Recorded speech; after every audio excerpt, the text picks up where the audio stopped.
All right, so let's get right into one of the greatest unsolved mysteries in American history.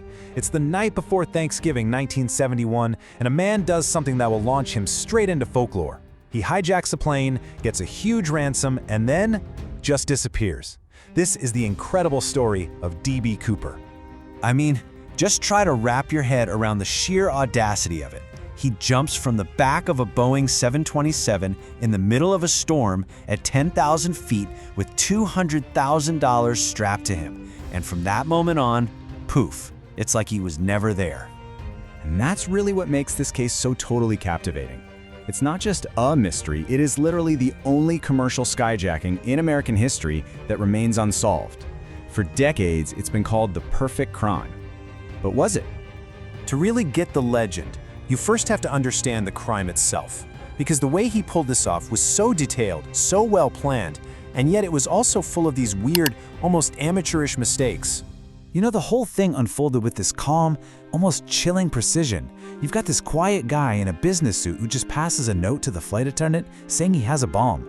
He never raises his voice, just calmly sips his bourbon and soda while negotiating his demands. He gets his money, he lets the passengers go, and then he orders the plane right back up in the air, setting the stage for one of the most incredible escapes ever. His demands were incredibly specific, which showed he'd done his homework. He knew that the Boeing 727 had these rear stairs that could actually be lowered mid-flight. He knew the right altitude and speed for a jump. But asking for 4 parachutes, that was a really clever move. It made everyone think he might force a crew member to jump with him. But here's where we see his first big mistake. He asked for $200,000, right? But he never said what kind of bills. So the FBI gave him 10,000 $20 bills, which weighed a whopping 23 pounds. I mean, that is a lot of extra weight to be carrying when you're about to jump out of a plane into a raging storm. So, around 8:10 p.m., a little warning light flashes in the cockpit. The rear stairs are down. The pilots feel a sudden change in air pressure. They know what it means. He's gone. D.B. Cooper had just jumped into the dark and into legend. When the plane finally landed, this is pretty much all the FBI had to go on. He left behind so few clues, it was almost insulting. Just a tie, some cigarette butts, and the 2 parachutes he didn't use. Everything else, the man, the money, the bomb, had just vanished. This kicked off one of the biggest manhunts in the history of the United States. The FBI launched this massive search across 28 square miles of super rugged wilderness in Washington state. We're talking hundreds of agents, National Guardsmen, combing the area for weeks. And they found absolutely nothing. No body, no parachute, not a single dollar bill. For 9 long years, the case went completely cold. It really seemed like Cooper had actually pulled it off. Then, in 1980, an 8-year-old boy out on a picnic with his family made the first and, as it turns out, the only major discovery in the case. So this kid, Brian Ingram, is digging in the sand on a bank of the Columbia River, and he finds these 3 rotting bundles of $20 bills. They check the serial numbers, and sure enough, it was Cooper's ransom money. But instead of solving the mystery, this discovery just made everything way more complicated. See, geologists looked at the sand and figured out that the spot where the money was found had been dredged up from the bottom of the river and dumped there in 1974. That's 3 years after Cooper jumped. So how on earth did the money get there? For years, the FBI's working theory was that Cooper must have survived, came back, and buried some of the cash. So this legend of the master criminal who got away and returned to bury his treasure, it stuck around for decades. But not too long ago, a team of citizen scientists decided to take a fresh look at all the evidence, and what they found started to completely unravel that legend.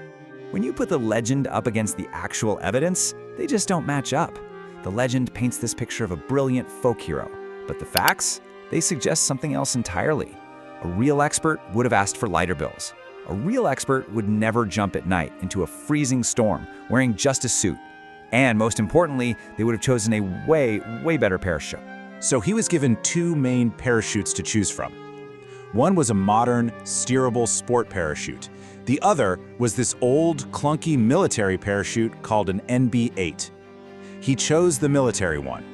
Now, it was rugged, yeah, but it was completely uncontrollable. You can't steer it. It was basically a one-way ticket to wherever the 200-mile-per-hour winds wanted to take him. So what about that whole buried treasure theory? Well, using GPS and old photos, this scientific team made a pretty stunning discovery. That dredging operation in 1974, it actually stopped about 150 feet short of where the money was found, which means Cooper never buried it. It had to have washed ashore. And a closer look at the actual bills confirmed it. The edges were all rounded and worn down, kind of like how a bar of soap wears down after you use it in water for a long time. If the money had been buried in a dry bundle, it would have rotted, sure, but it would have kept its sharp, rectangular shape. This was proof the money had been in the river for a long, long time. When you put all the science together, a totally new picture starts to form. The plane's flight path, those ferocious winds, and his choice of that uncontrollable parachute, well, they all point to one single terrifying conclusion. Cooper didn't land in the woods. He almost certainly landed right in the freezing waters of the Lewis River or Lake Merwin. And if that's what happened, his odds of survival were basically zero. Now, science may have given us a pretty probable answer to what happened, but it hasn't killed the legend. Not even close. The idea of D.B. Cooper, the guy who beat the system and got away, is just too good of a story to let go. After 45 years, the FBI officially closed the active case file on D.B. Cooper. It was the longest, most exhaustive investigation of its kind. And while they say they could reopen it if new evidence comes up, their conclusion was that Cooper most likely did not survive the jump. So why do we still love this story so much? I think it's because he represents this fantasy, right? He's this ordinary guy who took on the entire system, and, at least in our imagination, he won. He pulled off this major crime without hurting anyone, and then just vanished. And that kind of leaves us with this final thought. Even with a mountain of evidence that suggests he died that night, the legend of the man who got away is stronger than ever. It really makes you wonder, why are we so drawn to the outlaw, the anti-hero, the ghost who just slipped away into the storm?